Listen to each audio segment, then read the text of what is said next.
அருட்பெருஞ்சோதி அருட்பெருஞ்சோதி தனிப்பெரும் கருணை அருட்பெருஞ்சோதி.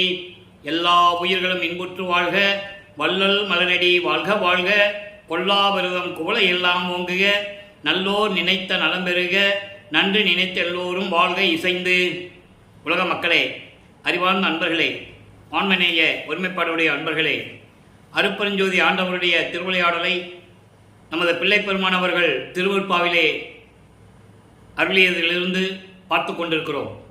அருட்பெருஞ்சோதி ஆண்டவர் ஆதியும் அந்தமில்லா தோன்றிய இறைவன், சுயமாக தோன்றிய இறைவன். சாதியும் மதமும் சமயமும் பொய்யென ஆதியில் உணர்த்திய அருட்பெருஞ்சோதி என்று கூறுவார் வளர்ப்பமானவர்கள். சாதியும் மதமும் சமயமும் காணா ஆதி அநாதையாம் அருட்பெருஞ்சோதி. அப்படிப்பட்ட இறைவன் இந்த பிரபஞ்சத்தை உருவாக்கி அண்டங்களை படைத்து, அண்டங்களிலே உலகங்களையும் படைத்து, அந்த உலகங்களை இயக்குவதற்காக அதற்கான பதத்தலைவர்களையும் படைத்து, அந்த பதத்தலைவர்களுக்கு ஏற்ற பதவிகளையும் கொடுத்து, 5 தொழில்களையும் கொடுத்து, 5 பதத்தலைவர்கள் பிரம்மன், திருமால், ருத்திரன், மகேஸ்வரன், சதாசிவம், இவர்களுக்கு 5 தொழில்கள், படைத்தல், காத்தல், அழித்தல், மறைத்தல், அருளல், இப்படி 5 தொழில்களையும் கொடுத்து பிரபஞ்சத்தை இயக்க வைத்தார்கள். 4 யுகங்களிலுமே பிரபஞ்சத்தில் தோன்றிய, ஏற்கனவே தோன்றிய 4 யுகங்களிலும், கிரேத யுகம், திரேத யுகம், துவாபர யுகம், கலியுகம், இந்த 4 யுகங்களிலுமே சமயங்களும் மதங்களும் மார்க்கங்களும் உருவாகிவிட்டன. இந்த 4 யுகங்களுக்குமே ஆயுள் காலம் உண்டு. கிரேத யுகத்திற்கு 17,28,000 வருடங்களும், திரேத யுகத்திற்கு 12,96,000 வருடங்களும், துவாபர யுகத்திற்கு 8,64,000 வருடங்களும், கலியுகத்திற்கு 5,000 வருடங்களும், இப்படி ஆயுள் காலம் உண்டு. சித்தாந்தமும் வேதாந்தமும் கூறுகின்றன கலியுகத்திற்கு 4,32,000 வருடங்கள் என்று. ஆனால் வள்ளற்பெருமான் கலியுகத்திற்கு 5,000 வருடங்கள் என்று கணக்கிட்டு நமக்கு அருளியிருக்கிறார்கள். ஆக இந்த 4 யுகங்களிலுமே முடிந்தவுடனே அதிலே தோன்றிய, இந்த 4 யுகங்களிலுமே தோன்றிய சமயங்கள், மதங்கள், மார்க்கங்களும் முடிவடைந்து விட்டது. இது யாருக்கும் தெரியாது, உலக மக்களுக்கு தெரியாது. தெரிஞ்சவங்க உலக மக்கள்கிட்டையும் சொல்லலை. அப்போது இந்த யுகங்கள் முடிந்தவுடனே உலக மக்களுக்கென்று ஒரு யுகம் வேண்டும். அப்போ உலக மக்களுக்கென்று ஒரு ஆன்மீக மார்க்கம் வேண்டும். அப்போது ஒளி யுகம் தொடங்கிவிட்டது. சுத்த சன்மார்க்க காலம் நடந்து கொண்டிருக்கிறது. இந்த யுகத்திலே, ஒளி யுகத்திலே மக்களுக்கு தேவையான மார்க்கம் சுத்த சன்மார்க்கம்.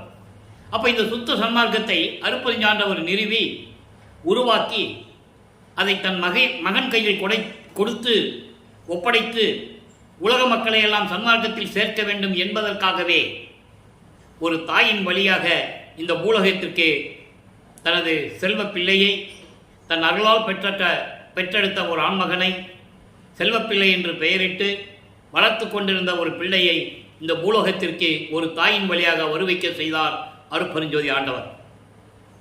அதற்கான ஆதாரங்களை எல்லாம் நாம் திருவருட்பாவிலே அந்த உண்மையெல்லாம் பார்த்து விட்டோம். இப்போ 1823ஆம் ஆண்டு தொடங்கிய திருவிளையாடல் 1874 இரவு 12 மணி வரையிலும், 30/1/1874 12 மணி வரையிலும், இரவு 12 மணி வரையிலும் அருட்பெருஞ்சோதி ஆண்டவருடைய திருவிளையாடல் தொடர்கிறது. அப்போ இந்த 51 ஆண்டுகளையும் 8 ஆண்டுகளாக பிரித்து ஒவ்வொரு 8 ஆண்டுகளிலும் தன் மகனுக்கு எப்படியெல்லாம் அருளை கொடுத்து கொண்டிருக்கிறார் என்பதை தான் திருவருட்பாவிலிருந்தே நாம் பார்த்து கொண்டிருக்கிறோம். 1ஆம் திருமுறையிலிருந்து 6ஆம் திருமுறை வரைக்கும் ஒவ்வொரு திருமுறையிலிருந்தும், ஒவ்வொரு பதிகத்தில் இருக்கின்ற பாடல்களில் இருந்தும் அந்த உண்மைகளை பார்த்து கொண்டிருக்கிறோம். வல்லப்பெருமானவர்கள் வருவிக்கவுற்று 202 ஆண்டுகள் ஆகியும் அவருடைய அருள் தன்மையையும், அவர் அருட்பெருஞ்சோதி ஆண்டவர் என்ற நிலையையும் உலக மக்களுக்கு யாரும் தெரிவிக்கவில்லை. இரண்டாவது, அவர் அதாவது இறைவனால் வருவிக்கவுற்றவர் என்ற ஒரு நிலையை உலக மக்களுக்கு யாருக்கும் சொல்லவில்லை. பிறந்தார் என்று சொன்னார்கள், அவதரித்தார் என்று சொன்னார்கள். ஆனால் திருவருட்பாவில் இருக்கின்ற உண்மைகளை யாரும் மக்களிடமே சொல்லவில்லை என்பதுதான் வேதனையான விஷயம். இப்போ அந்த நிலையில் இருந்து கொண்டு வல்லப்பெருமானவர்கள் இறைவனால் வருவிக்கவுற்று உபசாரத்தால் பெற்ற தாயன்பால் ஒருத்தியின் கருவறையிலே இருக்கும்போது அந்த கருவறையிலே எப்படியெல்லாம் இறைவனுடைய திருவிளையாடல் நடந்தது என்பதையும், அதன் பிறகு சிதம்பரத்திலே அங்கே சிவரகசியத்தை தன் தந்தை அருப்பரஞ்சாண்டவர் எப்படி மகனுக்கு காட்டினார் என்பதையும் தெளிவாக நமக்கு அருளி இருக்கிறார்கள். அதை இந்த விளக்கங்களை எல்லாம் பார்த்து விட்டோம்.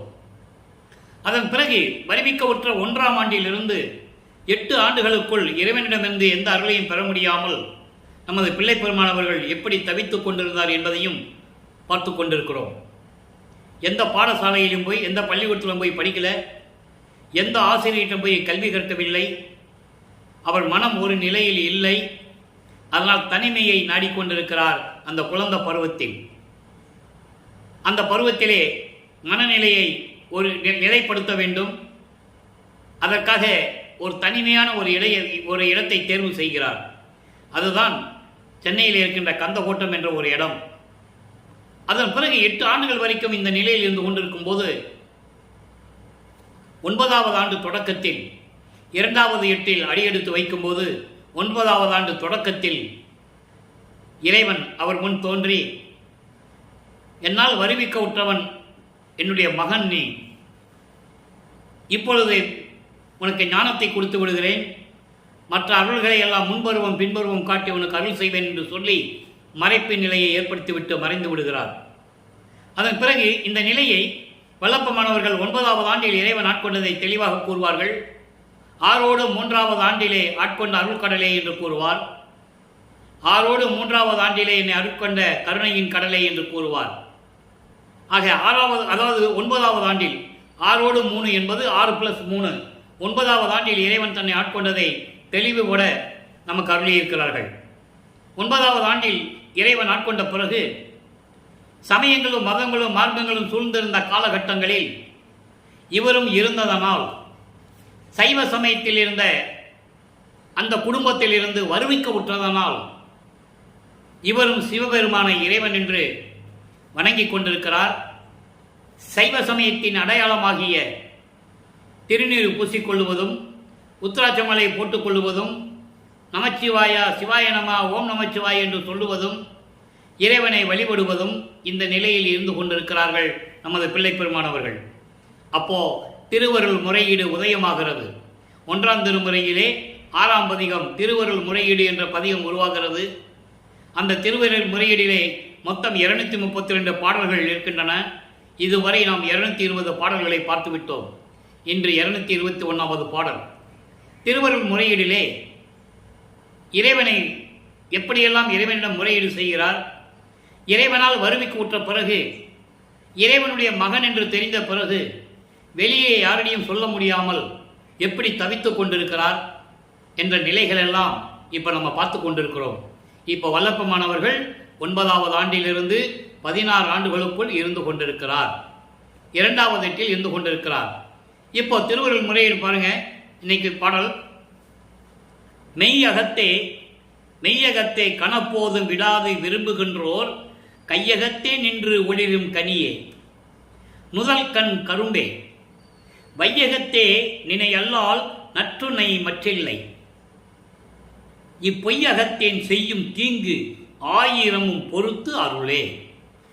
முறையீடு செய்கிறார் இறைவனிடம், சிவபெருமானிடம், தியாகராஜ பெருமானிடம். சைவ சமயத்தினுடைய தலைவர்கள் பல பெயர்களிலே கொண்டிருக்கிறார்கள். சிவபெருமான், நடராஜன், தியாகராஜ பெருமான், ஊருக்கு ஒரு பேர் இருக்கு. இது சைவ சமயத்தை சேர்ந்த தலைவர்களுடைய பெயர். இப்போ இறைவனை அப்படிதான் அவர் வணங்கி கொண்டிருக்கிறார். அப்படிதான் வணங்க வேண்டும். அருப்பெருஞ்சோதி ஆண்டவர் தன் மகனை சமயங்களிலும் மதங்களிலும் மார்க்கங்களிலும் இருக்க செய்து, ஏன்னால் அதெல்லாம் முடிஞ்சு போச்சு. அப்போ உலக மக்கள்கிட்ட சொல்லணும், அதெல்லாம் முடிஞ்சு போச்சுப்பா, அதில் ஒன்றுமே பலன் இல்லை அப்படின்னு சொல்லணும். அப்போ இவர் அதில் இருக்கணும், அதை மக்கள் பார்க்கணும், நல்லா கவனிக்கணும். நீங்கள் இதான் கான்செப்ட். அப்போ இந்த நிலையில் இருக்கும்போது இறைவனை இப்படி வணங்கி கொண்டிருக்கிறார். எப்படின்னா, இறைவனை முன்னால் வருவிக்க உற்ற பிறகு இந்த வையகத்திலே, அதாவது இந்த பூலோகத்திலே நான் படுற துன்பங்கள் சொல்ல மாளாது, அந்த அளவுக்கு துன்பங்களை பற்றுக் கொண்டிருக்கிறேன். மெய்யகத்தே, உள்ளத்திலே கனபோதும் விடாது விரும்புகின்றவர்களுக்கு உள்ளங்கையில் கிடைக்கின்ற இறைவனே, உண்மையாகவே உள்ளத்திலே உன்னை நினைத்து வணங்குகின்றவர்களுக்கு உள்ளங்கையில் கிடைத்த கனி போல ஒளி வீசிக்கொண்டிருக்கின்ற இறைவனே, நெற்றிக்கண் உடைய இறைவனே, கரும்பு போன்று இனிக்கின்ற இறைவனே, இந்த மண்ணுலகிலே உன்னை அல்லால் எனக்கு நற்றுணை வேறு யாரும் இல்லை. ஒன்று மட்டும் நீங்கள் நல்லா புரிஞ்சுக்கணும். இவர் இறைவனால் வருவிக்க உற்றவன் என்று தெரிந்த பிறகு யாரிடம் போய் இவர் முறையீடு செய்யவில்லை. பிரம்மனிடமோ திருமாலிடமோ யாரிடமும் போய் முறையீடு செய்வதில்லை. காரணம் தெரிஞ்சிடுச்சு இல்லையா? அதனால தான் இங்கே சொல்கிறாரு, உன்னை தவிர எனக்கு யாரும் இந்த உலகில் துணை இல்லை, நான் யாரிடம் போய் நின்றதில்லை. அந்த நிலையில் இருக்கும்போது இந்த பொய் அகத்தேன், பொய்யாக இந்த உலகிலே இந்த நிலையில நான் இருந்து கொண்டிருக்கிறேன். பொய்யான நிலையில் இருந்து கொண்டிருக்கின்ற எனக்கு தீமைகளையெல்லாம் அகற்றி என்னுடைய குற்றங்களையெல்லாம் நீக்கி எல்லாவற்றையும் பொறுத்து மன்னித்து எனக்கு அருள வேண்டும் என்று கூறுகிறார். இது திருவருள் முறையீடு. இப்போ இந்த நிலையில் இருக்கும்போது வல்லபெருமான் அவர்கள் 13வது ஆண்டு தொடக்கத்தில் ஞானம் பிறந்த பிறகு, ஞானம் பெற்ற பிறகு இறைவன் ஞானத்தை கொடுத்துட்டு போறார். அப்போ முதலாக சென்னையிலே ஏழுகிணர் பகுதியிலிருந்து, ஏழுகிணர் பகுதி ஒரு இடம் இருக்கு, அங்கிருந்து திருவொற்றியூருக்கு நடந்து போறார். நான் ஏற்கனவே கூறியது போல அந்த காலகட்டத்தில் நமது பிள்ளை பெருமானவர்கள் எங்கே போனாலும் நடந்து தான் போகணும். அவருக்கு வேறு எதுவுமே தெரியாது. சிவபெருமான் தான் கடவுள், சைவ சமயத்தினுடைய கடவுள் சிவபெருமான் என்ற நிலையில் இருந்து கொண்டிருக்கிறார். அருட்பெருஞ்சாண்டவர் அப்போ அவருக்கு தெரியாது, சுத்த சன்மார்க்கம் இருக்கிறது அவருக்கு அப்போ தெரியாது. அந்த நிலையை தான் இப்போ நம்ம பார்த்துட்டு இருக்கோம். முதல்ல சமயங்களிலும் மதங்களிலும் மார்க்கங்களில் ஈடுபட்டு கொண்டு சரியை கிரியை யோகம் என்ற 12 நிலைகள் இருந்து கொண்டு இருக்கிறார். சரியை என்பது உருவ வழிபாடு.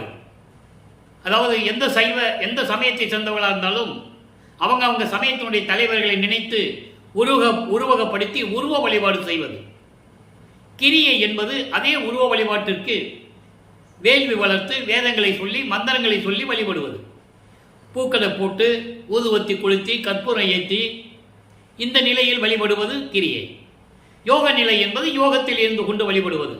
அவர்கள் அவருடைய கர்த்தாக்களை மனதில் நினைத்து கொண்டு, சைவ சமயத்தவர்கள் சிவபெருமானை நினைத்து கொண்டு, வைணவ சமயத்தை சேர்ந்தவர்கள் திருமாலை நினைத்து கொண்டு, கௌபார சமயத்தை சேர்ந்தவர்கள் முருகனை நினைத்து கொண்டு, காணாபத்திய சமயத்தை சேர்ந்தவர்கள் விநாயகனை நினைத்து கொண்டு, சூரியனை சௌரம் சமயத்தை சேர்ந்தவர்கள் சூரியனை வணங்கி, சாகதம் அம்மனை நினைத்து வழிகின்றவர்கள்.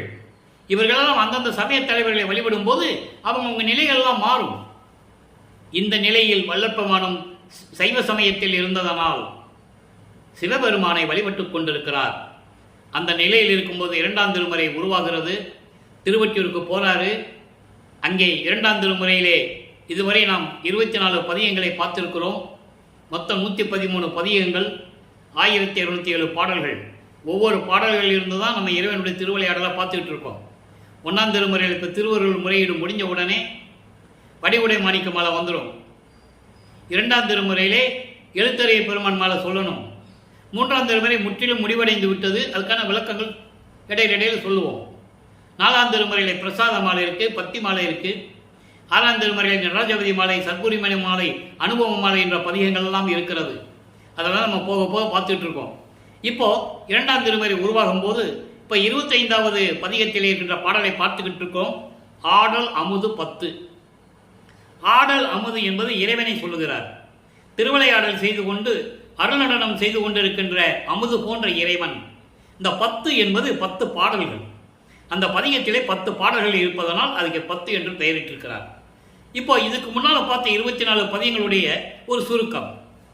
இவர் திருவொற்றியூருக்கு போக வேண்டியது, கோயிலுக்கு முன்னால் தெருவிலே உட்கார்ந்துக்கிட வேண்டியது, இறைவனை பற்றி பாட வேண்டியது, விண்ணப்பம் வைக்க வேண்டியது, ஒரு பிரயோஜனம் இல்லை. இறைவன் வந்து அருள் கொடுக்குற மாதிரி தெரியல. உடனே இவர் மனம் அலை பாய்கிறது. ஒருவேளை திருமுல்லை வாயிலுக்கு போனால் அருளை பெற்றுவிடலாமா என்று சொல்லி திருமுல்லை வாயிலுக்கு போய் மாசிலாமணி உருகுவார். நீ என்னை வருவிக்க செய்துவிட்டு என் மகன் என்று நீ சொல்லிவிட்டு போய்விட்டாய், மறைந்து விட்டாய். இதுவரையிலும் எந்த விதமான அருளையும் கொடுக்கவில்லை. உன்னை தேடி வந்தால் ஏன் என்று கேட்பதில்லை. எதற்காக வந்தாய், ஏன் வந்தாய், என்ன வேண்டும் என்று கூட நீ கேட்பதில்லை. இந்த நிலையில் பாடல்களை பாடியிருப்பார்கள், நாம் பார்த்துவிட்டோம்.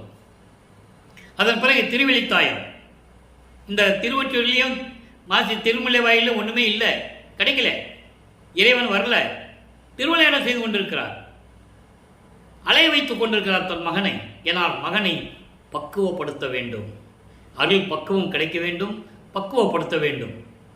அந்த நிலையில் திருவள்ளி தாயத்துக்கு சென்று அங்கேயும் இறைவனை வணங்குகிறார். ஒரு புரோஜனம் இல்லை. கந்த துணியை கட்டிகிட்டு இருக்க, எனக்கு கந்த துணியை கொடு, நானும் கட்டிட்டு 2 பேர் சேர்ந்து நிற்போம் அப்படின்லாம் சொல்லுவார். அந்த பாடல் விளக்கத்திலும் அற்புதமான விளக்கங்களை எல்லாம் பார்த்து விட்டோம். இப்போ 25வது பதிகத்திலே 3வது பாடல், உன்னை உண்ணி நெக்கு உருகி, உன்னை உண்ணி நெக்கு உருகி நின்று ஏத்த உள்ளம் என்பசம் உற்றது இன்றேனும், உற்றது இன்றேனும் என்னை ஆளுதல் உன் கடல் அன்றேன், என்னை ஆளுதல் உன் கடன் அன்றேல், இரக்கம் என்பது உன்னிடத்தில் இல்லையோ, உன்னிடத்தில் இல்லையோ அன்றோ, முன்னை வல்வினை முடித்திடில் சிவனே, மூடனேனுக்கு முன் நிற்பது எவனோ, மூடனேனுக்கு முன் நிற்பது எவனோ, அன்னை அப்பனே ஒற்றையோர் அரசே அம்பலத்தில் நின்று ஆடல் அமுதே, ஆடல் செய்யும் அரசே. இது பாடல். இந்த பாடலை விளக்கம் பாருங்க.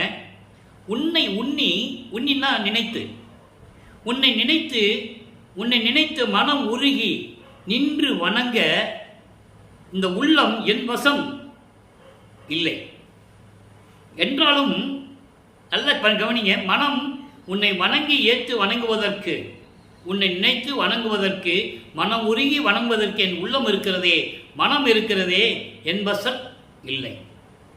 மனம் அலைவாய்த்து சென்று கொண்டிருக்கிறது, என்னிடம் இல்லை. மனம் ஒரு நிலையில் இல்லை. ஏனென்றால் நீ இதுவரைக்கும் எந்த விதமான அருளையும் கொடுக்கவில்லை. அப்போ மனம் ஒரு நிலையில் இல்லாமல் இருந்து கொண்டிருக்கிறேன். அதை சொல்றார். அந்த நிலையில் இருக்கும்போது என்னை ஆளுதல், என்னை ஆட்கொள்ளுதல் உன் கடன் அல்லவா, என்னை ஆட்கொள்ளுவது உன் கடன் அல்லவா, இரக்கம் என்பது உன்னிடத்தில் இல்லையோ, என் மேல் இரக்கம் காட்டவில்லையே, உன்னிடத்தில் இரக்கமே இல்லையா, நானும் வந்து அழுது அழுது கண்ணீர் விட்டு புலம்பிக் கொண்டிருக்கிறேன், வேற யாரிடமும் செல்ல எனக்கு மனம் இல்லை, மற்ற தேவர்களை பற்றி நினைப்பதற்கு எனக்கு நேரமே இல்லை, உன்னையே மனம் முழுவதும் நினைத்துக் கொண்டிருக்கிறேன். அந்த நிலையில் இருக்கும்போது முதலில் வல்வினை முடித்திடில் சிவனே, முதல்ல என் கஷ்டத்தை நீக்கு, மித்ததை அப்புறம் பார்த்துக்கலாம். நீ அருளை கொடுக்குறியா கொடுக்கலையான்றதை நம்ம அப்புறம் பேசிக்கலாம். முதல்ல என்னுடைய வல்வினைகள் எல்லாம் நீக்கு. வல்வினையை வல்லப்பமான்கள் 3 விதமாக சொல்லுவார்கள். சஞ்சீதம், பிராரத்தம், அகாமியம். சஞ்சீதம் என்பது பல நூற்றாண்டுகளாக பல பிறவிகளில் எடுத்த கர்ம வினைகள், செய்த கர்ம வினைகள். பிராரத்தம் என்பது சென்ற பிறவியிலே செய்த கர்ம வினைகள். அகாமியம் என்பது இந்த பிறவியிலே தெரிந்தோ தெரியாமலையோ செய்த கர்ம வினைகள். அதான் வல்வினை என்று கூறுகிறார். முதல்ல நீக்கு இந்த ஊழ்வினைகள் எல்லாம் தீர்த்துரு சிவனே, இதெல்லாம் அப்புறம் பேசிக்கலாம். நம்ம அதை ஒரு பாடலில் சொல்லுவார். புதிய நின்ற என்னை போக்குதலோ நீர், பூர்வித்தினும் உன் திருவடிகளுக்கு அன்பு பூண்டவன், பூங்கலுக்கு அன்பு பூண்டவன், பழம் கணக்கினை பார்ப்பதில் என்னே சொல்லுவார். பழம் கணக்கு பார்த்துட்டு இருக்கியா, அதெல்லாம் அப்புறம் பார்த்துக்கலாம். அதான் சொல்கிறீங்க, அதெல்லாம் அப்புறம் பார்த்துக்கலாம். முதல்ல என்னுடைய வினைகளை தீர்த்து விடு. மூடனேனுக்கு முன் நிற்பது எவனோ, விண்ணுலகில் நான் உன்னுடைய மகன் என்று எல்லோரும் அறிவர், உன்னுடைய மகன் என்று எல்லோரும் அறிவர். அதனால் என் முன்னால் யாரும் நிற்க முடியாது.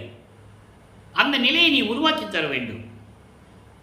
என்னை வல்வினைகளை நீக்கி என்னை ஆட்கொண்டு விட்டால் என் முன்னால் யாரு நிற்க முடியும்? அந்த நிலையை சொல்லிட்டு விரைவில் வந்து எனக்கு அருள் தருவாயாக என்று சொல்லி இந்த பாடலை அருளியிருக்கிறார்கள். அப்பனே, என் அம்மா, என் ஐயா, ஒற்றியூர் அரசே, அம்பலத்தில் நின்று கொண்டு திருவிளையாடல் செய்து கொண்டிருக்கின்ற எனது அரசனே, விரைவில் வந்து எனக்கு அருள்வாயாக என்று சொல்லுகிறார். அதாவது அதை உன்னை நினைத்து வணங்குவதற்கு என் மனம் என்னிடம் இல்லை என்று சொல்கிறார். அதுக்கு சரியான விளக்கம் அதுதான். என் மனம் ஒரு நிலையில் இல்லை. நீ வருவிக்க உற்ற மகன் என்று சொல்லிவிட்டு மறைந்து விட்டாய். நான் யாரிடமும் போய் சொல்லவும் முடியவில்லை. விண்ணவர்களும் பார்த்து கொண்டிருக்கிறார்கள். விரைவில் வந்து எனக்கு அருள வேண்டும், என் வல்வினைகளெல்லாம் தீர்க்க வேண்டும் சிவனே என்று சொல்லி முறையீடு செய்கிறார். அப்போ வல்லப்பமானவர்கள் 9வது ஆண்டிலிருந்து 16 ஆண்டுகளுக்குள்ளும் இந்த நிலையில் இருந்து கொண்டிருக்கிறார். இங்கிருந்து ஏழுகணர் பகுதியிலிருந்து திருவொற்றியூருக்கு போக வேண்டியது, காலையில் எந்திரிச்சுடனே போயிட வேண்டியது, பகலெல்லாம் இருந்துட்டு எல்லாம் தூங்கின பிறகு வர வேண்டியது. அப்போ அங்கே இருக்கின்ற நிலை என்ன? நீங்கள் உலகியல்லே செவி வெளி வந்த செய்திகள்லாம் கேட்டிருப்பீங்க. வீட்டுக்கு போனால் அவங்கெல்லாம் இவரை ஏசுறது, எங்கப்பா போயிட்டு வந்த, ஏன் இப்படியெல்லாம் நடந்துக்கிற அப்படின்னு பேசுறது, அதெல்லாம் அவர் மனசுக்கு வருத்தம் இருக்கும்ல. அதனால தான் இவர் வீட்டில் விட்டு தனிமை நிலையை நாடுகிறார். அவர்கிட்ட அவங்ககிட்ட சொல்லும்போது, இவரை ஏசும்போது, இவரை திட்டும்போது, கண்டிக்கும் போது, நான் இறைவனுடைய மகன் சொல்ல முடியாது. நல்லா புரிஞ்சுக்கணும். நீங்கள் நான் இறைவனுடைய மகன் அவர் சொல்ல முடியாது. அப்போ அதெல்லாம் ஏற்றுக்கொண்டிருக்கிறார். அதான் பின்னாளில் சொல்லுவார் ஞானசரியில, மானம் போன வழியெல்லாம் விடுத்தேன்னு சொல்லுவார். அவ்வளவு கொடுமைகளை தாங்கிக் கொண்டிருந்தார், துன்பங்களையும் துயரங்களையும். அப்போ 16வது ஆண்டு முடிந்தவுடனே 3வது எட்டில் அடியெடுத்து வைக்கிறார். 3வது எட்டு என்பது 24 ஆண்டுகள் வரைக்கும் வல்லப்பமண்டின் நிலை எப்படி இருந்தது? இந்த 24வது ஆண்டு என்பது 17வது ஆண்டிலிருந்து இந்த 24 ஆண்டுகளுக்குள் 8 ஆண்டுகளுக்குள் என்ன நடந்தது? இப்போ அவர் திருவொற்றியூருக்கோ திருவள்ளித்தாயத்துக்கோ போறதில்லை. மனம் வெறுத்துட்டாரு. எங்க போனாலும் நடந்து போக வேண்டியிருக்கு. சாப்பிட முடியல, தூங்க முடியல, என்னதான் நடக்கணும் தெரியல. இந்த நிலையில் இருக்கும்போது 3வது எட்டில் இருக்கும்போது 3ஆம் திருமுறை உருவாகிறது. மொத்தம் 19 பதிகங்கள். இதுவரைக்கும் 18 பதிகங்களை பார்த்துட்டோம். கடைசி பதிகம் 19வது பதிகத்தில் இன்னைக்கு 8வது பாட்டு. இப்போ நிலைகள் மாறுகிறது. அதுக்கு முன்னால் காட்சி கொடுக்க மாட்டார், பேச மாட்டார், ஒன்றும் பண்ண மாட்டார் தியாகராஜ பெருமான். இப்போ காட்சி கொடுப்பாரு, மறைஞ்சிருவார். இந்த நிலை தொடர்ந்து கொண்டிருக்கிறது. அப்போ இவர் மனம் ஒரு நிலையில் இல்லாமல், மனம் ஏக்கத்தில், தவிப்பில், நம்ம போனால் பேசுறது இல்லை, நம்ம விண்ணப்பத்தையும் கேட்டு என்னன்னு பதில் சொல்றது இல்லை அப்படின்னு சொல்லி நாரையை தூது அனுப்புவார். தன் மனதில் இருக்கிற ஏக்கங்களை எல்லாம் சொல்லி நாரையை தூது அனுப்புவார், கிளிகளை தூது அனுப்புவார். எந்த விதமான பலனும் இல்லை. நாரையும் கிளியும் வீட்டரும் தூது என்று ஒரு பதிகத்திலே பார்த்து விட்டோம். அதன் பிறகு குறைத்து பின்னிடம் போய் குறி கேட்பது போல குறியாராய்ச்சி என்ற பதிகத்தை பார்த்தோம். ஜோதிடம் நாடல் என்ற பதிகத்திலே எப்படி போய் ஜோசியம் பார்க்கிறாரு, இறைவனுடைய நிலையை சொல்லி, இப்படிப்பட்ட இறைவன், திருவொற்றியூரில் இருக்கின்ற இறைவன், வயல்களும் நீர்நிலைகளும் சூழ்ந்த அழகான திருவொற்றியூரில் இருக்கின்ற இறைவன், காலை வாகனம் மீது வருகின்ற இறைவன், பாம்பை கழுத்தில் அணிந்து கொண்ட இறைவன், இப்படிப்பட்ட இறைவன், அவர் மீது நான் காதல் கொண்டுள்ளேன், இன்னும் என்னை வந்து ஆட்கொள்ளவில்லை, எப்போ வருவார் என்று தெரியவில்லை என்ற நிலையில் இருந்து கொண்டிருக்கிறார். இப்போ காதல் மாட்சி என்ற பதிகம், கடைசி பதிகம், 8வது பாடல். நெருங்கி கொண்டிருக்கிறோம். இறைவனுடைய திருவிளையாடல் முடிவதற்கு நெருங்கி கொண்டிருக்கிறோம். இப்போ இந்த நிலையில் இருக்கும்போது இவரை பார்த்து தியாகராஜ பெருமான் எப்படி தெருவழியாக ஓடுறாரு என்ற நிலையை கூறுகிறார். அந்த நிலையை ஏன் உலக மக்களுக்கு யாரும் சொல்லவில்லை என்றால் அவருக்கு மனம் இல்லை சொல்லுவதற்கு. சொன்னால் வல்லற்பனுடைய இறைநிலை மக்களுக்கு தெரிந்துவிடும். சமயங்களிலும் மதங்களிலும் மார்க்கங்களிலும் ஜாதிகளிலும் பற்று கொண்டிருந்தவர்கள் கடைசி வரைக்கும் இந்த நிலையை சொல்லவே இல்லை. இறைவன் நமக்கு தயவையும் கருணையும் காட்டி விளக்கம் கொடுத்ததனால் இந்த வள்ளலார் ஊழியன் பேசிக் கொண்டிருக்கிறேன், சொல்லி விளக்கங்களை சொல்லிக் கொண்டிருக்கிறேன். எப்படி தியாகராஜ பெருமான் தெரு வழியாக ஓடுறாரு? அதாவது புராணங்களிலும் காவியங்களிலும் நீங்கள் பார்த்தீங்கன்னா ஒவ்வொரு திருவிளையாடலையும் மக்கள்கிட்ட சொன்னாங்க. நீங்கள்லாம் கேள்விப்பட்டிருப்பீங்க. அதனால் உங்களுக்கு தெரிஞ்சது. வல்லப்பமனை பார்த்து தியாகராஜ பெருமான் தெருவில் ஓடினாருன்னு சொல்லணும், சொல்லலை. அவரை ஒரு வட்டத்துக்குள்ளேயே கொண்டு வந்து வச்சுட்டாங்க. தமிழ் துறவின்னு சொன்னாங்க, சீர்திருத்தவாதின்னு சொன்னாங்க, சமய புரட்சி சேர்ந்தவன் சொன்னாங்க, புரட்சியாளர்னு சொன்னாங்க, பாடலாசிரியர்னு சொன்னாங்க. அவர் அருப்பெருஞ்சோதி ஆண்டவருடைய கடவுள் நிலையை பெற்றவர் என்று யாரும் சொல்லவில்லை. அதான் முக்கியமான விஷயம். இப்போ எப்படி தியாகராஜ பெருமான் தெருவழியாக ஓடுறாரு?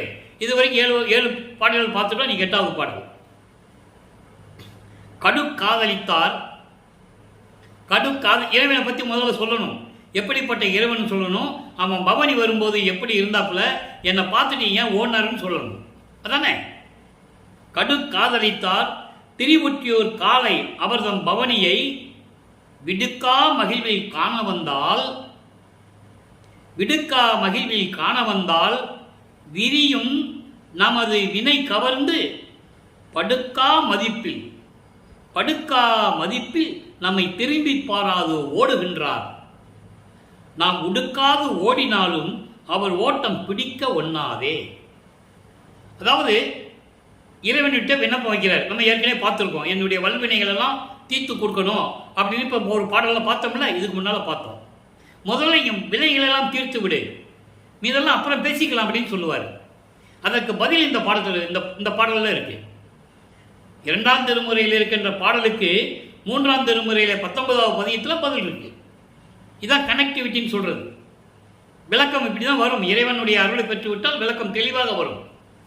அவங்க சொல்லிட்டார்ல. இப்போ என்ன சொல்றாருன்னா, நாங்கள் நின்றுட்டு இருந்தேன் தெருவில், நான் இவருடைய பவனியை பார்ப்பதற்கு அளவில்லா மகிழ்ச்சியோடு, இறைவன் மீது கொண்ட காதலோடு. எப்படிப்பட்ட இறைவன்? விஷம் உண்டு காதலித்தார்னா விஷத்தை காதலித்தவர் என்று பொருள். விஷத்தை காதலித்தவர் என்று சொன்னால், அன்று அரக்கர்களிடம் தேவர்கள் சிக்கிக்கொண்டு அரக்கர்கள் தேவர்களை துன்புறுத்திக் கொண்டிருக்கிறார்கள், சித்திரவதை செய்து கொண்டிருக்கிறார்கள். அப்போ அவர்களுக்கு அமுதம் என்ற ஒரு அமுதத்தை கொடுக்க வேண்டும். பார்க்கடலை ஒரு பாம்பை மொத்தாக வைத்து கடைகிறார்கள். அமுதம் வருகிறது. அந்த பாம்பு யாருன்னா அவனு ஒரு அரக்கன். அந்த பாம்பு அமுதத்தில் விஷத்தை கக்கிருச்சு. தேவர்கள்லாம் என்ன செய்யறதுன்னு தெரியாமல் இருக்கிறாங்க. அப்போ சிவபெருமான் அந்த விஷத்தை தான் உண்டு இந்த மிடற்றிலே, இந்த கழுத்தை நினைத்துக் கொண்டவர். அதனால்தான் வல்லப்பமன் சொல்வார், மணிகண்டா மிடற்று கழுத்து உடையவனே, நீல நிற கழுத்து உடையவனே, இப்படிலாம் சொல்லுவார். இங்கே கடுக்காதலித்தார். அப்படி விஷத்தை விரும்பி உண்டு அந்த விஷத்தை கழுத்திலே நிறுத்திக் கொண்ட இறைவன், திருவொற்றியூரிலே காலை வாகனம் மீது நின்று கொண்டிருக்கின்ற இறைவன், அவருடைய பவனியை, காலை வாகனத்திலே வருவார், அந்த பவனியை பார்க்க வேண்டும் என்று அளவில்லா மகிழ்ச்சியோடு இறைவன் மீது கொண்ட காதலினால் நான் தெருவிலே நின்று கொண்டு ரசித்துக் கொண்டிருக்கிறேன். இறைவன் வருகிறார். வந்து என் பக்கத்தில் வந்து உன்னுடைய வினைகளை எல்லாம் தீர்த்து விட்டேன் என்று கூறிவிட்டு என்னை திரும்பி பார்க்காமல் ஓடுகின்றார். அதான் சொல்றாரே, விரியும் நமது வினை கவர்ந்துனா என்னோடு பொருந்தி இருந்த, என்னை ஒட்டி இருந்த இந்த கர்ம வினைகள் எல்லாம் நீக்கிவிட்டு படுக்கா மதிப்பில்னா இந்த கர்ம வினைகளை நீக்கிவிட்டு என்னை பெருமிதத்துடன் புன்னகைத்து என்னை திரும்பி பார்க்காமல் ஓடுகின்றார். ஏன் ஓடினாரு? இன்னும் ஆண்டுகள் இருக்கிறது. நீ எத்தனையோ ஆண்டுகள் இருக்குது. நீ 27 ஆண்டுகள் பாக்கி இருக்கு. இப்ப இவங்கிட்ட சிக்கணும்னா நம்ம வெளியே போக முடியாது. நீ 27 வருஷம் பாக்கி இருக்கு, பின்னால பார்த்துக்கலாம் சொல்லிட்டு இவர் திரும்பி பார்க்காமல் சிவபெருமான் தெருவழியாக ஓடுகிறார். இவரும் பின்னாலே ஓடுறார். அப்போ சிவபெருமான் ஓடுறது இவருக்கு மட்டும்தான் தெரியும், அங்க இருக்கிற கூடியிருக்கிற மக்களுக்கு தெரியாது. அப்ப இவர் ஓடுறதை பார்த்து மக்கள் கேலி செய்கிறார்கள், கிண்டல் அடிக்கிறார்கள். பைத்தியக்கார மாதிரி தெருவில் ஓடிட்டு இருக்கான், சிவனே சிவனே சிவனேன்னு ஓடிட்டு இருக்கானே, எந்த சிவன் எங்க ஓடுறான்னு தெரியல அப்படின்னு சொல்லி இவரை கிண்டல் பண்ணுகிறார்கள். அப்போ ஒரு மனம் வருந்துகிறது, மனம் நொந்து போயிருக்கிறது. இப்படி இறைவன் என்னை திரும்பி பார்க்காமல் ஓடியதனால் நானும் பின்னால் ஓடினேன். அவன் ஓட்டத்தை பிடிக்க முடியுமா? பிடிக்க முடியவில்லை. ஏன்னா அப்போ அவருக்கு பறக்கிற சக்தி கிடையாது, வள்ளற்பெருமானுக்கு மறைகிற சக்தி கிடையாது, பல உருவங்களிலே வருகின்ற சக்தி கிடையாது, அதாவது தத்துவ சித்தி கிடையாது. அது பின்னால் தான் அவர் வாங்குவார்ன்றதை இப்போ நம்ம பார்க்க போகிறோம். அப்போ இந்த நிலையில் இருக்கும்போது 3வது 8, அதாவது வல்லப்பமானவர்கள் 24 ஆண்டுகள் வரைக்கும் இந்த நிலை தொடர்ந்து கொண்டிருக்கிறது. முன்னால விட கொஞ்சம் முன்னேற்றம். இப்போ வருவார், காட்சி கொடுப்பாரு, எங்கேயாவது நின்றுட்டு சிரிப்பார், மறந்துடுவார். இல்லைன்னா இவர் பார்த்து தெருவழியாக ஓடிடுவார், இவர்கிட்ட சிக்கிறது இல்லை. இந்த நிலைகளெல்லாம் இருக்கும்போது வல்லப்பமானவர்கள் 4வது 8 அடியெடுத்து வைக்கிறார். 4 8 32. 25வது ஆண்டிலிருந்து அந்த 32 ஆண்டுகளுக்குள் 8 ஆண்டுகளுக்குள் என்ன நடந்தது? 4ஆம் திருமுறை உருவாகிறது. அன்பு மாலை, அருட்பிரகாச மாலை, பத்தி மாலையும் பிரசாத மாலையும் நிலுவையில் இருக்குது, நம்ம பின்னால் பார்க்க போகிறோம். ஆனந்த மாலை, சௌந்தரிய மாலை, அபராத மன்னிப்பு மாலை, அதிசய மாலை, எல்லா மாலைகளுடைய பாடல்கள் எல்லாம் பார்த்து விட்டோம். அதனுடைய ஒரு சுருக்கம் இந்த அருட்பிரகாச மாலையிலே தெளிவாக கூறியிருப்பார்கள். 27வது ஆண்டில் வல்லப்பமானவர்கள் வருவிக்க உற்று, வல்லப்பமானுக்கு ஏற்கனவே வயதில்லை என்று நான் கூறியிருக்கிறேன். அவர் ஒவ்வொரு யுகத்திலையும் இருந்தவர். அவரை பற்றி கூறும்போது, இறைவனை பற்றி கூறும்போது வயதை குறிப்பிடக்கூடாது. வருவிக்க உற்றாண்டிலிருந்து, அதான் உலக மக்களுக்கு சொல்லியிருக்கணும். எத்தனையோ சைவ சமய தலைவர்கள் கர்த்தாக்கள்லாம் தோன்றினார்கள். யாரையாவது வயசு சொல்லியிருக்காங்களா? முருகனுக்கு இத்தனை வயசாகுது, பிள்ளையாருக்கு இவ்வளோ வயசாகுது, சிவபெருமானுக்கு இவ்வளோ வயசாகுதுன்னு யாராவது சொல்லியிருக்காங்களா? சொல்லலை. அதே போல இவருக்கு வயசு இல்லை, அவரே சொல்றார், நான் ஒவ்வொரு யுகத்திலையும் இருந்தவன் சொல்றார். அப்படி எப்படி வயசு இருக்கும்? வருவிக்கூற்ற ஆண்டிலிருந்துன்னு சொல்லணும். பூலோகத்துக்கு வருவிக்கூற்ற ஆண்டிலிருந்து. இப்போ 27வது ஆண்டில் தனக்கொடி அம்மையாருக்கு தாலி கட்டணும். உலகியல்ல சொன்ன மாதிரி, உலக வாழ்க்கையில் சொன்னது மாதிரி அக்கா பொண்ணுக்கு தாலி கட்டணும். அதான் உலக மக்கள் சொன்னாங்க. அதான் உண்மையும் கூட. ஆனால் பிரபஞ்சத்தின் உண்மை, எதற்காக அந்த அம்மா அந்த அம்மையார் இவர் வருவிக்கூற்ற குடும்பத்தில் சொந்தத்தில் வந்துச்சு. இவர் தாய்மாமன் ஆகணும். அப்போ இவர் தாலி கட்டணும். தாலி கட்டினா அந்த அம்மாவுக்கு விமோசனம் கிடைச்சிடும், மோட்ச வீடு கிடைச்சிடும், பூர்வ வினைகள்லாம் தீர்ந்துடும், கர்ம வினைகள்லாம் தீர்ந்துடும். அதுக்காகவே அந்த அம்மா இவர் வருவிக்கூற்ற சொந்தத்தில் அந்த அம்மாவும் பிறக்கிறாங்க. அந்த அம்மா பிறக்கிறாங்க, இவர் வருவிக்கூற்றார். நீங்கள் அதை நல்லா புரிஞ்சுக்கணும். அப்போ இந்த நிலையில் இருக்கும்போது அந்த திருமணம் இவர் கல்யாணம் வேண்டான்னு சொல்கிறார். எனக்கு திருமணமே வேண்டான்னு சொல்லும்போது யாரும் கேட்கல. அதெல்லாம் நீ சொல்லக்கூடாது. இப்படியே இருந்தால் எப்படி? உனக்கு ஒன்று ஒரு குடும்பம் வேண்டாமா? இப்படியெல்லாம் சொல்லும்போது இவன் நம்ம சொன்னால் கேட்க மாட்டேன்றாப்புல அப்படின்னு சொல்லி ஒரு சாமியார்ட்டு கூப்பிட்டு போகிறாங்க. அந்த சாமியார் சிவனடியார், அருட்பெருஞ்சோதி ஆண்டவர்லாம் அவங்களுக்கு தெரியாது, ஆனால் இவருக்கு தெரியும். 4ஆம் திருமுறை வரும்போது சுத்த சன்மார்க்கம் இருக்கிறது தெரியும். சரியக்கிரிய யோகம் என்ற 12 நிலைகளையும் விடணும், திண்ணூறு பூசுறதை விடணும், உத்திராட்சமலை தூக்கி எரியணும், முக்காடு போடணும். இந்த நிலைகள்லாம் இருக்கு, இவருக்கு தெரியும். கல்யாணத்துக்கு அப்புறம் தான் இதெல்லாம் நடக்கும். அப்போ இந்த நிலையில் இருக்கும்போது அந்த சாமியார் சொல்றாரு, அவர் பேரு ராமலிங்கம், இவர் பேரு ராமலிங்கம்.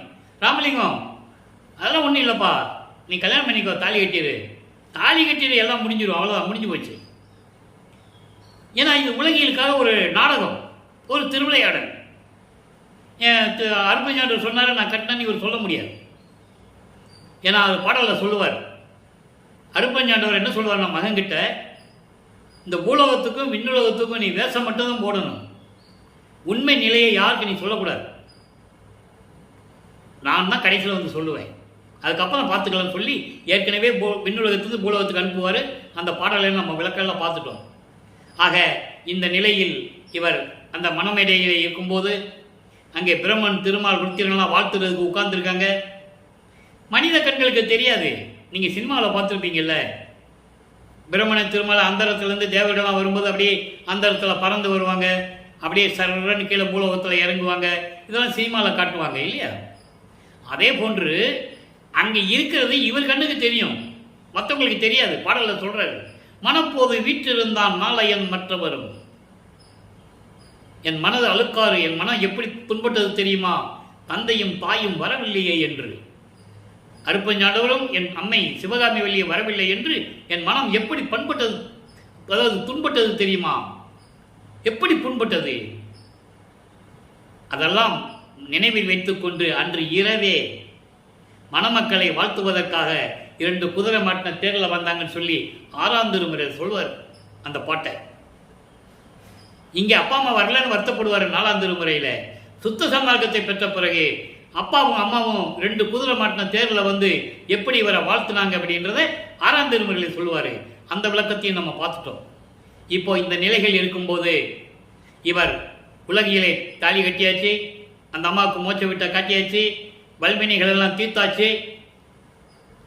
ஆயுள் காலம் வரைக்கும் அந்த அம்மா அந்த பூலோகத்தில் இருக்கணும், அதுதான் நிலை.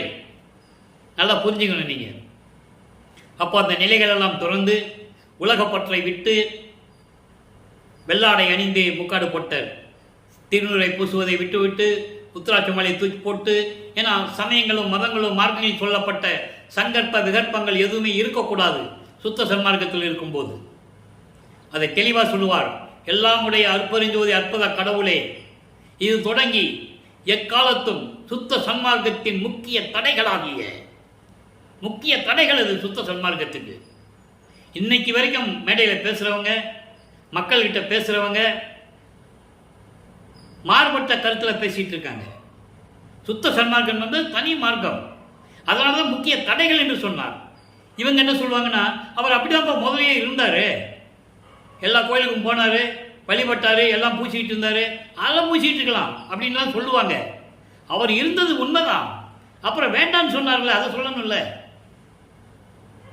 சுத்த சன்மார்க்கத்துக்கு தேவையில்லை, முக்கிய தடைகள்னு சொல்றாரு.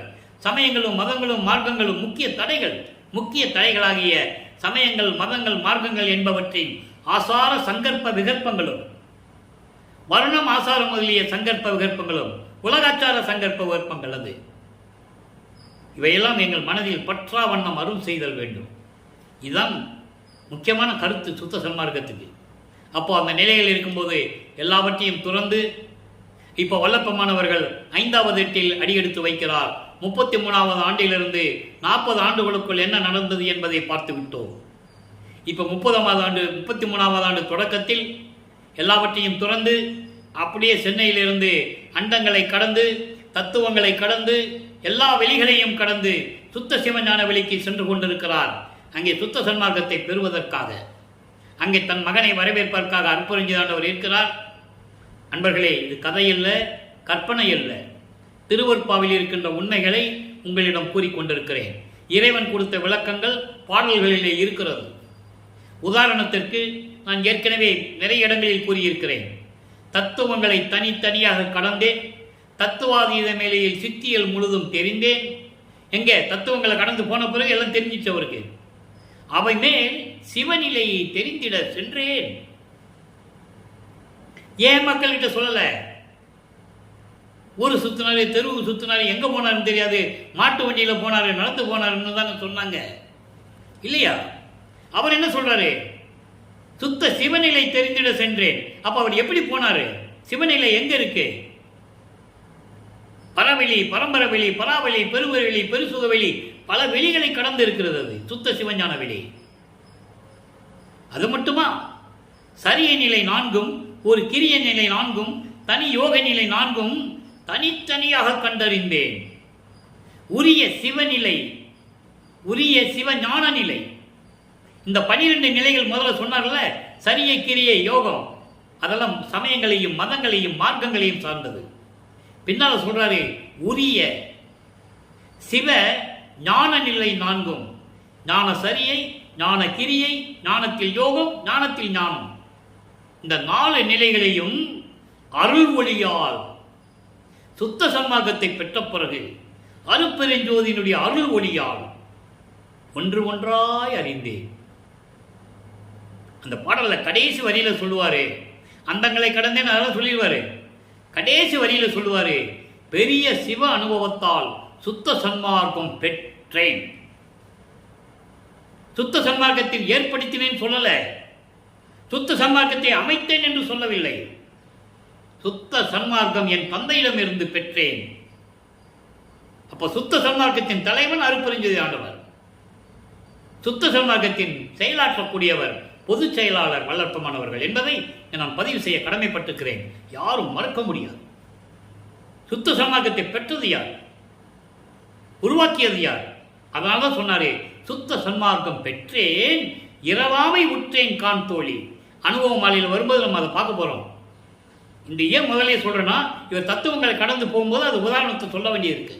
நீங்க நம்பணும், கதை இல்லை, கற்பனை இல்லை, திருவருட்பாவில் இருக்கணும், நம்பணுங்கிறதுக்காக தான் ஒவ்வொரு பாட்டையும் நான் சொல்லிக் கொண்டிருக்கிறேன்.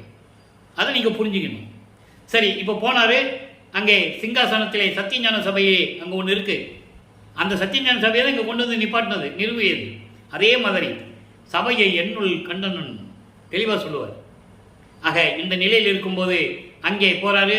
மகனை வருக வருக என்று சொல்லி அருட்பெருஞ்சோதியாண்டவர் தன் மகனை வரவேற்று சிங்காசனத்திலே அமர வைத்து, மகனை இந்த ஆடைகளை எல்லாம் கலைத்து விட்டு மங்கள நீராடி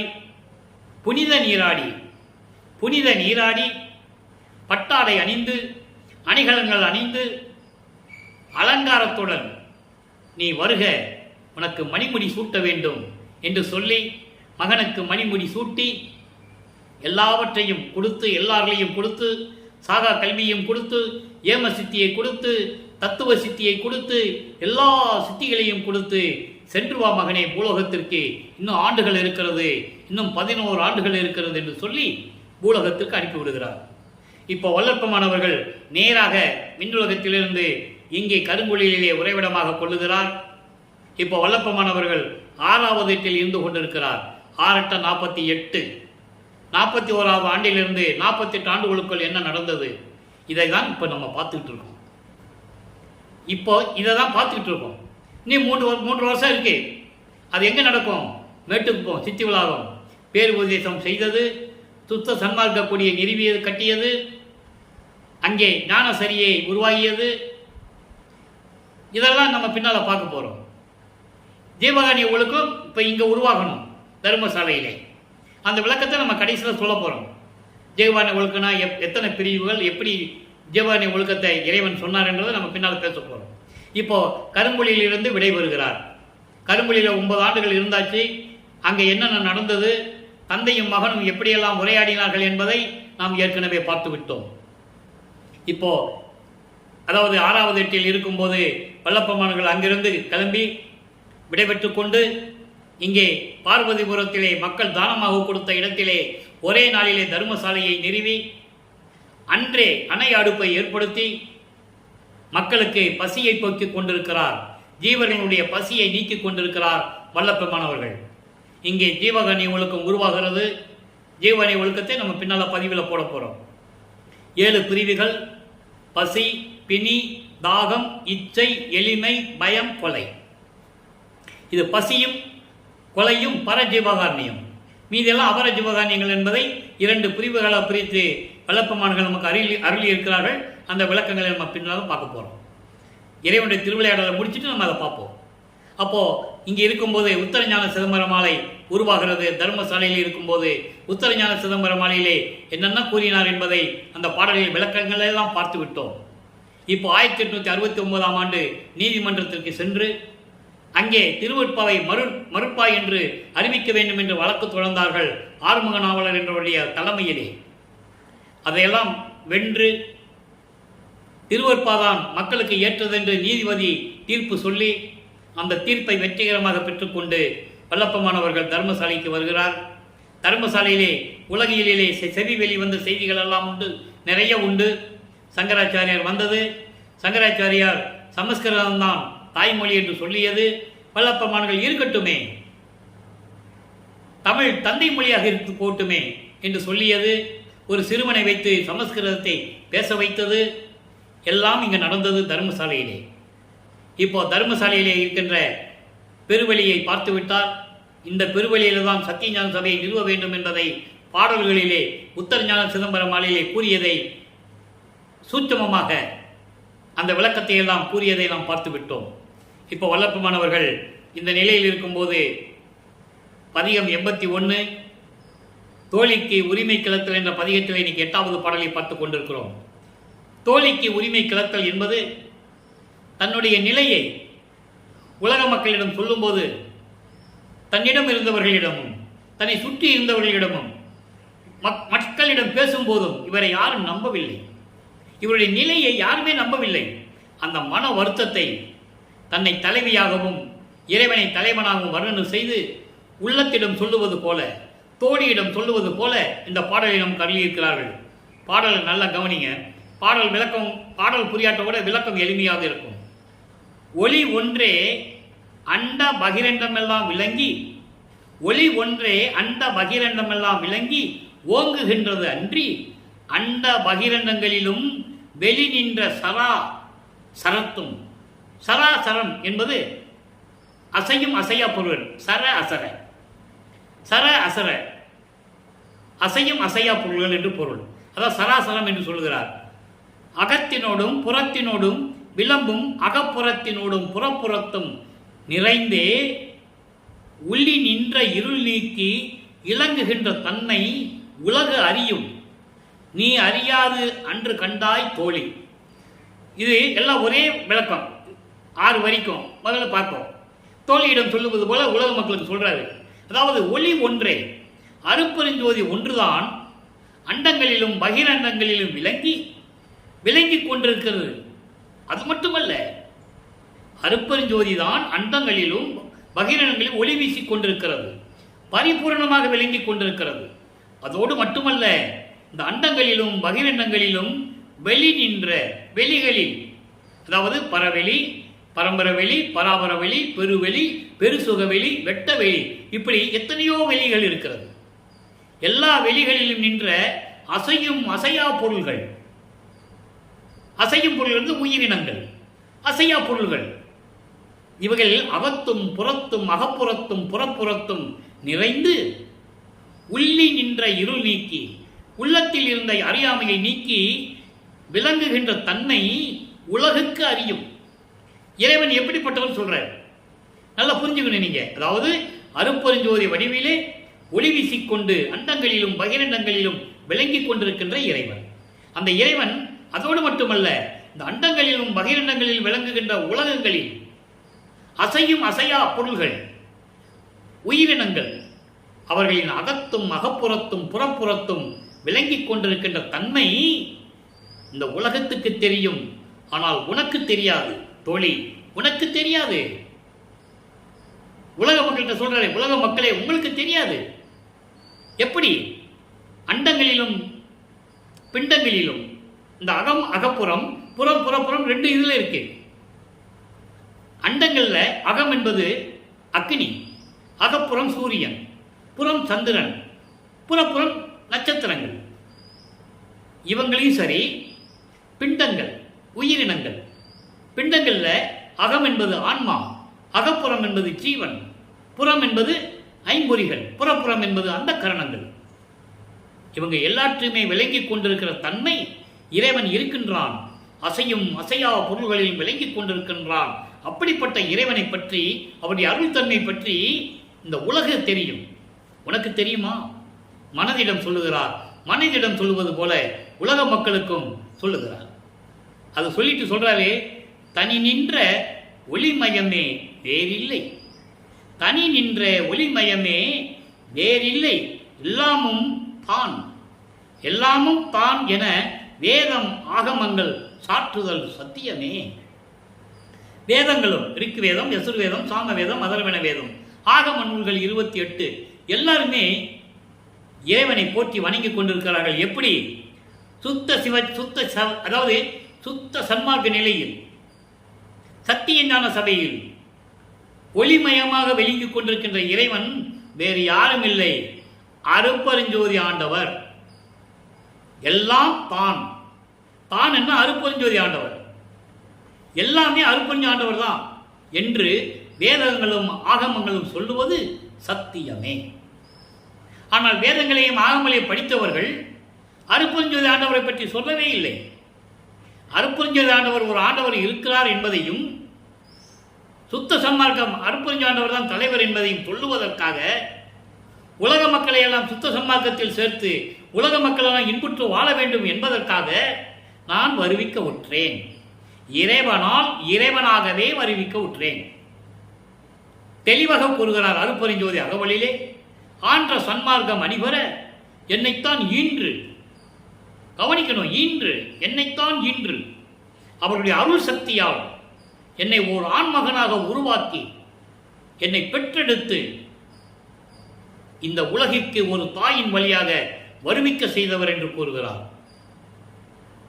அகத்தை கருத்து புறத்தை வெளுத்திருந்த உலக அனைவரையும் சகத்தை திருத்தி, இந்த சமயங்களிலும் மதங்களிலும் மார்களில் ஈடுபட்டுக் கொண்டவர்களை எல்லாம் திருத்தி சன்மார்க்கத்தை அடைவித்திட அவரும் இகத்தை பரத்தை பெற்று, அதாவது இந்த உலகிலே எல்லா இன்பங்களையும் பெற்று மகிழ்ந்திடுவதற்கு அன்று மகிழ்ச்சி அடைய வேண்டும் என்பதற்காக என்னை உகத்தே இறைவன் வருவிக்க உற்றேன். என்னை இந்த கலியுகத்தில் கடைசி திருவிளையாடல் என்று சொன்னேன் அல்லவா, இதுதான் 5/10/1823 ஆண்டு இவர் வருவிக்க உற்றவர். அதான் இங்க சொல்றாரு, இந்த கலியுகத்தினுடைய கடைசி கட்டத்தில் ஒரு தாயின் கருவறையிலே இருந்து கொண்டு அங்கே இறைவனுடைய திருவிளையாடல் எப்படியெல்லாம் நடந்தது என்பதையெல்லாம் பாடல்களிலே நமக்கு அருளி இருக்கிறார்கள்.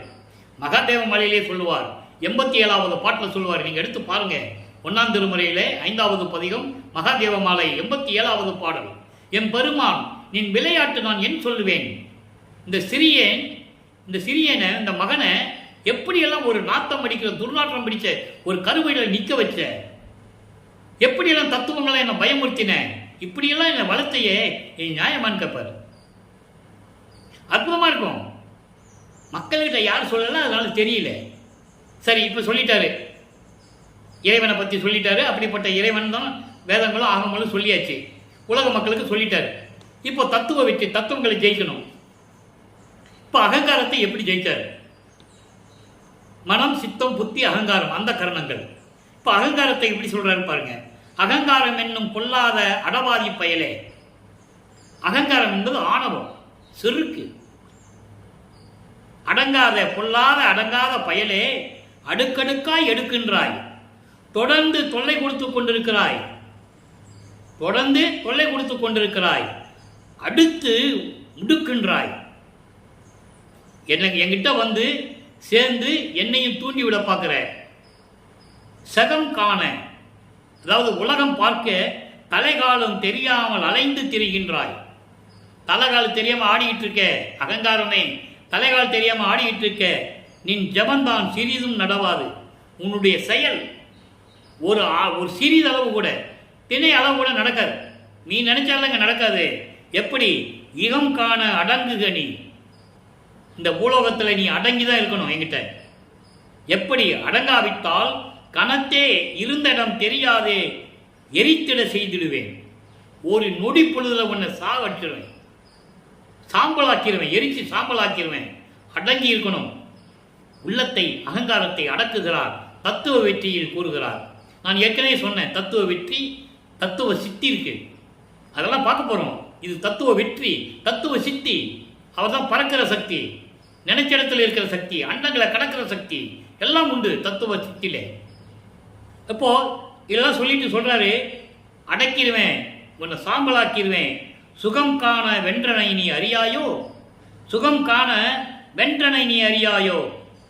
கடவுள் நிலை பெறுவதற்கு சுத்த சன்மார்க்கத்தை பெற்றுக்கொண்டு வெற்றியோடு இருக்கின்ற வெற்றி மகனை நீ பற்றி உனக்கு தெரியாது. நான் யார் தெரியுமா? அப்படிப்பட்ட மகன் நான் யார் தெரியுமா? யாருடைய மகன் தெரியுமா?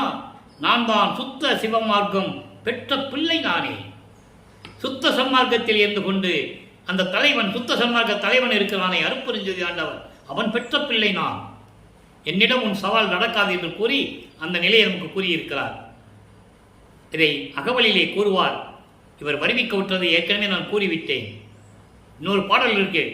அதாவது சுத்த சன்மார்க்கம் சுகநிலை பெருக, சுத்த சன்மார்க்கம் சுகநிலை பெருக, உத்தமன் ஆகுக ஓங்குக என்றனை என்று அருள் நாயன் சொல்லுவார். அருட்பெருஞ்சாறு. அப்போ இவர் சுத்த சன்மார்க்கத்தை பெறுவதற்காக, உலக மக்களை எல்லாம் சுத்த சன்மார்க்கத்தில் செல்வதற்காக தான் வருவிக்க உற்றவர் என்ற நிலையை வெளிப்படையாக உலக மக்களுக்கு அந்த உண்மையை கூறியிருக்கிறார்கள் நமது இறைவன் வல்லபெருமான் அவர்கள். இப்ப சுத்த சிவநிலை எப்படி இருக்கும் உலக மக்களுக்கு சொல்லணும். 106வது பதிகம் 33வது பாடல். வான்வந்த தேவர்களும் மால் அயனும் மற்றவரும் தான் வந்து சூழ்ந்தார் தலைக்கடையில். எங்கே தலைக்கடை? தர்மசாலையில. அங்கே மேட்டுக்குப்பத்தில் வந்தது அப்புறம் சொல்லுவாரு. இப்போ தர்மசாலையில் இருக்கும்போது தேவர்களும் பிரம்மனும் திருமாலும் மற்றவர்களும் சத்தர்கள், சக்திகள், முனிவர்கள், ரிஷிகள் எல்லாருமே தர்மசாலையில் வந்து காத்து கொண்டிருக்கிறார்கள் வல்லற்பெருமானுடைய அருளை பெறுவதற்காக. வான் வந்த தேவர்களும் மாலையன் மற்றவரும் தான் வந்து சூழ்ந்தார் தலைக்கடையில். தேன் வந்த மங்கி சிவகாமி வெள்ளியோடும் எம்பெருமான் இங்கு நடம் செய்வான். இனி இந்த தர்மசாலையிலே என் தந்தையையும் என் தாயையும் பார்ப்பதற்காக, என் அருளை பெறுவதற்காக தேவர்களும் திருமாலும் பிரம்மனும் ருத்திரனும் எல்லாருமே இங்கு வந்து காத்து கொண்டிருக்கிறார்கள் தர்மசாலையிலே. என ஜீவகாருண்ய ஒழுக்கம் இங்குதான் உருவாச்சு. ஜீவகாணி ஒழுக்கத்தில் இருந்தால் தான் சத்தியஞான சபைக்குள்ள போக முடியும். ஜீவகாணி ஒழுக்கம் வந்துட்டாலே கொலையும் புலையும் தவிர்க்கணும். இதுதான் கான்செப்ட். அதனால தான் கொலையும் புலையும் தவித்தவர் உள்ளே போகும்னு சொன்னார் வல்லற்பெருமான். இங்கே மட்டும் இல்லை, அங்கேயும் தேவர்கள் உள்ளே போக முடியாது. அதை பாடல்களை நம்ம பார்த்து விட்டோம். இவர் போறாரு சுத்த சன்மார்க்கத்தை வாங்குறதுக்கு. அங்கே பிரம்மன் திருமால் ருத்திரன்லாம் முதல்ல நிற்கிறாங்க. அதுக்கு பின்னால் தேவர்கள் நிற்கிறாங்க. அதுக்கு பின்னால் சத்தியும் சத்தர்கள் நிற்கிறாங்க. இவர் அப்போதான் போறாரு, உள்ளே போறாரு. அவங்க சொல்றாங்க, சாமி நீங்க போகலாம், நாங்கள் யாரும் உள்ளே போக முடியாது, நீங்க போங்க நீங்க போங்க அப்படின்னு இவரை கை கட்டிக்கிட்டே இருக்கிறாங்க. பாட்டில் சொல்றாரு, அற்புதமான பாடல், யாரும் மறுக்க முடியாது. திருவருட்பாவில் அவ்வளவு உண்மைகள் உண்டு. இன்னைக்கு சத்தியஞான சபைக்குள்ள அவங்க போக முடியாது, வெளியே தான் நிற்கணும். எங்கே? சுத்த சிவஞான வெளியிலே. ஏனென்றால் கொலையும் புலையும் அவர்கள் தவிர்க்கவில்லை. கொலை செய்தவர்கள் சொல்லுவாரு, வருணமா கொலை பாதகன் என்று சொல்வார் பிரம்மனை. போருக்கூறியார் மாலயன், பிரம்மனும் திருமாலும் போகி, போகினா இந்திரன், மற்றவர்கள் யாவரும் சரி போர்க்குணம் கொண்டவர்கள், உயிர்களை கொலை செய்தவர்கள். அவர்கள் 1000 கணக்கான உயிர்களை கொலை செய்திருக்கார்கள். அவர்கள் குற்றத்தை மன்னிக்க முடியாது என்று சொல்லுவார். இன்னைக்கு அவங்க போக முடியாது சத்தியஞான சபைக்குள்ள. பாடல்ல சொல்றாரு, மக்கள்கிட்ட யாரும் சொல்லலை, அதனால மக்களுக்கு தெரியாது. இப்போ சொல்றாரு அப்போ இப்ப எல்லாம் வந்து காத்து கொண்டிருக்கிறார்கள். இனிமேல் இங்குதான் என் அம்மையும் என் தந்தையும், இனிமேல் இங்குதான் திருவிளையாடல் நடக்கும். எங்க? தர்மசாலையில். இப்போ தர்மசாலையில் இருக்கிறத நம்ம பார்த்துட்டு இருக்கோம். 6வது எட்டில் வல்லற்பெருமான் இருக்கும்போது இந்த நிலைகள் நடந்து கொண்டிருக்கிறது. மேட்டுக்குப்பம் நடந்தது, அது நம்ம பின்னால் சொல்ல போறோம். இதை இங்கே தேவர்கள் பிரம்மன்லாம் வந்துட்டு சொல்லிட்டாங்கல்ல, அங்க மேட்டுக்குப்பத்தில் எப்படி வரான்னு சொல்லுவாரு, பிச்சங் கவரி நிலக்கி அசைத்திட. அங்கே மேட்டுக்குப்பத்தில் இருக்கும்போது, இவர் தர்மசாலையில் இருக்கும்போது எல்லாம் வந்தாங்க. இவர் மேட்டுக்குப்பத்தை விட்டுட்டு தர்மசாலை இருக்கும்போது எல்லாம் வந்தாங்க. தர்மசாலையை விட்டுட்டு மேட்டுக்குப்பம் போயிட்டாரு நமது பிள்ளை பெருமானவர்கள். அங்க போன பிறகு அங்க எப்படி வந்தாங்கன்னு சொல்றாரு, பிச்சங் கவரி நிலக்கி அசைத்திட. அடைக்கலம் புகுதல் என்ற பாடல்ல சொல்லுவார் 6ஆம் திருமுறையில். அதாவது நிழலுக்கு இந்த வெந்தாமரை கொடை அப்படியே அசைச்சு போதான். எங்க? யானை பிடரியின் மேல நீ உட்கார்ந்துட்டு போறாங்க. யாரு? பிரம்மன், திருமால், ருத்திரன், தேவர்கள் எல்லாம் நிலக்கி அசைத்திட. நித்தம் பவனி வருகின்ற நிபுணர் எல்லாம் என்னை தொழுது ஏத்த. நல்லா கவனிக்கணும், என்னை தொழுது ஏத்த அவரை வணங்குகிறார்கள் பிரம்மன், திருமால், ருத்திரன் எல்லாம். ஏனென்றால் இவர் பிரம்மனால் படைக்கப்பட்டவர் அல்ல, எல்லாத்துக்கும் எல்லாருமே உயர்ந்தவர் வல்லற்பெருமான் அவர்கள். அதனால சொல்றாரு, எல்லாரும் வந்து என்னை வணங்க எச்சம் புரிவோர். எச்சம் புரிவோர்னா மற்ற தேவர்கள், முனிவர்கள் எல்லாம் என்னை தொழுது ஏத்த என் அச்சத்தை எல்லாம் போக்கி என்னை ஆட்கொண்டாயே, நான் உன் அடைக்கலமை என்று கூறுவார். அது அங்க நடக்கும். இங்க தர்மசாலையில வந்தது இவர் இருக்கும்போது. இதே வல்லற்பெருமான் அவர்கள் அங்க மேட்டுக்கூத்து போன பிறகு அங்கேயும் போய் அவரை வணங்குவாங்கன்றதை தெளிவா நம்ம பார்த்துட்டோம். இப்போ உலகப்பேரு நேரம் கடந்து கொண்டிருக்கிறது. எவ்வளவோ விஷயங்கள் இருக்கிறது நண்பர்களே, நமக்கு பேச பேச நேரம் கிடைக்கவில்லை. இதுக்கு மேல போச்சுன்னா பார்க்குறவங்க 1 மணி நேரத்துக்கு மேலே போய் எப்படி பார்க்குறதுலாம் யோசிக்கிறாங்க. தயவு செஞ்சு நினைக்காதீங்க. எவ்வளவோ ப்ரோக்ராம் நிகழ்ச்சிகளை பார்க்குறீங்க, இதை பாருங்க. இறைவனுடைய திருவிளையாடலாம் உங்களுக்கு தெரியணும் இல்லையா? உலகப்பேரில் சொல்றாரு பாருங்க, சுத்த சன்மார்க்கத்தை பெற்ற பிறகு மலம் கழிந்து உலகவர் வானவர் ஆயினர். சுத்த சன்மார்க்கத்தை வாங்கிட்டா எல்லா மலங்களையும் நீக்கி ஆணவம், கண்மம், மாயை, மாமாய், துரோதை நீங்கி எல்லாம் தேவர்களாகி விடுவார்கள். வளம் பெறும் சுத்த சன்மார்க்கம் சிறந்தது. இனிமே அதான் இந்த உலக மக்களுக்கு சிறந்தது. பலம் பெறும் மனிதர்கள் பண்புலராயினர். சுத்த சன்மார்க்கத்திலே இருந்துவிட்டால் மனிதர்களெல்லாம் பலன்களை பெற்று பண்புள்ளவர் ஆகிவிடுவார்கள். பண்புள்ளவர் ஆகிவிடுவார்கள். நலம் பெறும் அருப்பெருஞ்சோதியார் அன்னவே அவர் வந்துவிட்டார். சுத்த சன்மார்க்க காலம் தொடங்கிவிட்டது, அருப்பெருஞ்சோதி வந்து விட்டார் என்று சொல்லி இந்த பாடலம் கருளியிருக்கிறார்கள். அடுத்து பாருங்க, தனித்திரளங்கள் ஒரு பதிகம், அதில் 127வது பாடல். கண்டேன் சிற்றம்பலத்து ஆனந்த நாடகம். நான் பார்த்து விட்டேன் என் இறைவனுடைய, என் தந்தையினுடைய திருவிளையாடலை கண்டு கலிகொண்டேன். எல்லாமல சித்தனை கூடி குலவி அமுது உண்டேன். என் தந்தையை கட்டு தழுவி அமுது உண்டேன். மெஞ்ஞான உரு அடைந்தேன். முத்தேகம், சுத்த தேகம், புரண தேகம், ஞான தேகம் அடைந்து விட்டேன். பொய் உலகு ஒழுக்கம் விண்டேன். சமயங்களையும் மதங்களையும் மார்க்கங்களையும் விட்டு ஒழித்து விட்டேன், விண்டேன். இந்த ஒழித்து விட்டேன். அதனால் சுத்த சன்மார்க்கம் கிடைத்தது. சமரச சன்மார்க்கம் பெற்ற வியப்பு அதுவே. சுத்த சன்மார்க்கத்தில் இருந்தால்தான் இதெல்லாம் கிடைக்கும். அதனால நான் அதையெல்லாம் திறந்து விட்டேன். சுத்த சன்மார்க்கத்தை பெற்ற வியப்பு இதுதான் என்று சொல்லுகிறார். அடுத்து மெய்யறிவு வியப்பிலே ஒரு பாடல், 77வது பாடல். அங்கே 127வது பாடலுக்கு இங்கே 77வது பாடலிலே விளக்கம் உண்டு. அறிந்த நாள் தொடங்கி சொல்லிட்டாரா? அறிந்த நாள் தொடங்கி என்பது 9வது ஆண்டு. இவர் பிள்ளைப்பெருமானவர்கள் வருவிக்கப்பட்ட 9வது ஆண்டு. அன்று தொடங்கி இற்றைய பகல் வரை அடியேன் பட்ட பாட்டை நினைக்கு கல்லும் கரையுமே. இப்பவும் அந்த காலத்தில் நான் சமயங்களிலும் மதங்களிலும் மார்க்கெட்டிக்கும் போது பட்ட துன்பங்களை நினைக்கும் போது கல்லும் கரையுமே. எரிந்த பாடு முழுவதும் பெரிய இன்பமாயிற்றே. என்னை சுற்றி இருந்த துன்பங்களெல்லாம் நீங்கி பேரின்பம் கிடைத்து விட்டது. எந்தாய் கருணை எனக்கு மிகவும் சொந்தமாயிற்றே. என் தந்தையுடைய கருணை எனக்கு சொந்தமாகிவிட்டது என்று கூறுகிறார். இந்த ஒரே ஒரு பாடல் விளக்கம் 113வது பதிகம் அம்பலவாணர் வருகை 27வது 28வது பாடல். இடர் தவிர்த்து இன்பம் எனக்கு அளித்து ஆளுக்கு இது தருணம் இங்கு வாரேன். எல்லாவற்றையும் நீக்கி என்னை ஆளக்கொள்வதற்கு இதுதான் தருணம். பூலோகத்துக்கு வாங்கன்னு சொல்ற. நீ அங்கே என்ன பண்ணிட்டு இருக்க? நான் இங்க இருக்கேன், நீங்க வான் கூப்பிடுற. இறையும் பொறுப்பது அரிது, இறையும் பொறுப்பது அரிது. என் உயிர் நாதரே, இத்தருணம் இங்கு வாரீர், இங்கு நடம் செய்கின்றீர் வாரீர்.